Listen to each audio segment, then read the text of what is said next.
Hello viewers, আসসালামু আলাইকুম।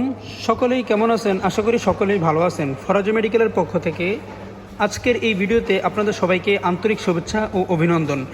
তো ভিউয়ার্স, আজকে যে বিষয়টি নিয়ে আলোচনা করব, আপনার স্ক্রিনে ওষুধগুলো দেখতেই পাচ্ছেন। তো ভিউয়ার্স, এই ঔষধগুলো কেন খাওয়াবেন বা কি কাজের জন্য, সেগুলো আমি আজকে বলবো ইনশাল্লাহ বিস্তারিত। ভিডিওটি স্কিপ না করে পুরো ভিডিওটি দেখার জন্য অনুরোধ রইল। তো ভিউয়ার্স, আমরা অনেকেই কী করি যে গ্রামের বাড়িতে যেমন মুরগি লালন পালন করতে গিয়ে কেউ 8টা কিংবা 10টা বা 15টা অথবা 20টা, ওই দেখা যায় মাঝে মাঝে অনেক মুরব্বীরা নিয়ে আসে, বাচ্চা নিয়ে আসে। তো তাদের থেকে কিন্তু আমরা 8টা 10টা এরকম করে বাচ্চা নিয়ে থাকি। তো সেই বাচ্চাগুলো সুস্থ থাকলে কি খাওয়াবো বা অসুস্থ হয়ে গেলে কি খাওয়াবো বা কি করণীয়, সেই বিষয়টি নিয়ে আজকে আপনাদের সামনে বিস্তারিত আলোচনা করব। তো স্কিপ না করে সাথেই থাকুন। তো ভিউয়ার্স, আমরা প্রথমেই বলবো, যদি কোনো মুরগি ধুম ধরে বসে থাকে বা জোড়ায় ঝিমাচ্ছে মনে হচ্ছে বা খানা খাচ্ছে না, চুনা পায়খানা করে তো গার বাঁকা হয়ে যায়, তো এই সমস্ত রোগের জন্য কিন্তু আজকের এই মেডিসিনগুলো। তো আমি বিস্তারিত একে একে বলতেছি। ডক্সিবেটটার কাজ হচ্ছে, যদি আপনার মুরগি ঝিমায়, ধুম ধরে বসে থাকে, খানা না খায়, হঠাৎ ঝিমানি ভাব আসে, তো সেক্ষেত্রে কিন্তু আপনারা ডক্সিবেটটা ইউজ করতে পারেন। তো তারপর আপনারা দেখতে পাচ্ছেন যে এখানে একটা আছে ভিটাদিরি। এগুলো কিন্তু একমি কোম্পানি করে থাকে।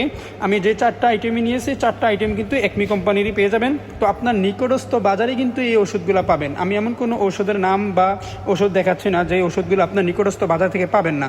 তো ভিউয়ার্স, আমি বিটাতিরিটা নিয়েছি। এই বিটাতিরির কাজ হচ্ছে, আপনার মুরগি দেখবেন অনেক সময় প্যারালাইসিসের মতন দেখা যায়, যেমন গার বাঁকা হয়ে যায়, পা বাঁকা হয়ে যায় বা পাখনাগুলো ঝুলে থাকে।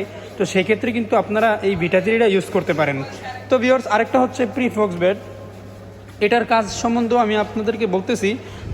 যদি দেখাচ্ছে ঝিমানোর পাশাপাশি গার বাঁকা হয়ে গেছে, তার পাশাপাশি কিন্তু অনেক সময় দেখা যায় যে আপনার হাঁস অথবা মুরগি বা কবুতরগুলো কিন্তু এই চুনা পায়খানা করে, তারপর হচ্ছে সবুজ পায়খানা করে, বা রানীক্ষেতের যে লক্ষণগুলো দেখা যায় সেগুলো কিন্তু অনেক সময় করে থাকি।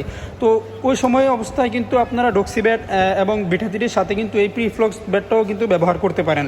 তো ভিউয়ার্স, আরেকটা হচ্ছে যে যদি আপনারা সুস্থ থাকে, যে হাঁস মুরগিগুলো সুস্থ আছে, সেক্ষেত্রে কিন্তু আপনারা জিসব্যাট এই সিরাপটি ইউজ করতে পারেন।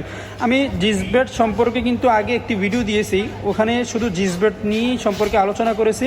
তো ইভেন এই ওষুধগুলোর সাথে কিন্তু আপনারা এই জিসব্যাট সিরাপটি ইউজ করতে পারেন।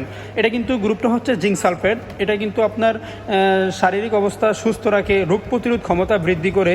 তো তারপর হচ্ছে আপনারা অসুস্থ হয়ে গেলে কিন্তু অনেক হাঁস মুরগি অথবা কবুতরগুলো কিন্তু মানে দুর্বল হয়ে যায়, সেক্ষেত্রে কিন্তু আপনারা এই জিসব্যাটটি সাথে ইউজ করতে পারেন।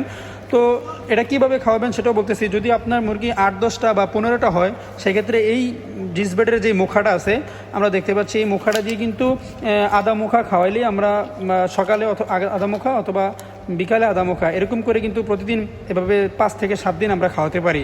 তো এই জিসব্যাটটা নিয়ে কিন্তু আমার অনেক 4 মিনিট বা 5 মিনিট একটা ভিডিও দেওয়া আছে, সেটা আপনারা দেখে নেবেন। তাহলে এটার গুণগত মান সম্পর্কে আরও অনেক জানতে পারবেন আর কি, আশা করি। তো ভিউয়ার্স, শুধু অসুস্থ হলেই বা যে আমরা এই ওষুধগুলো খাওয়াবো তা কিন্তু নয়। সুস্থ থাকা অবস্থায় কিন্তু আমরা মাসে একটি 3 দিনের কোর্স করতে পারি। সুস্থ থাকা অবস্থায় কিন্তু আপনারা এটা খাওয়ালে তো দেখা যাচ্ছে যে রোগে আক্রমণ করলে কিন্তু আপনারা সহজে মানে মারা যাবে না বা সহজে কোনো জটিল কিছু হবে না।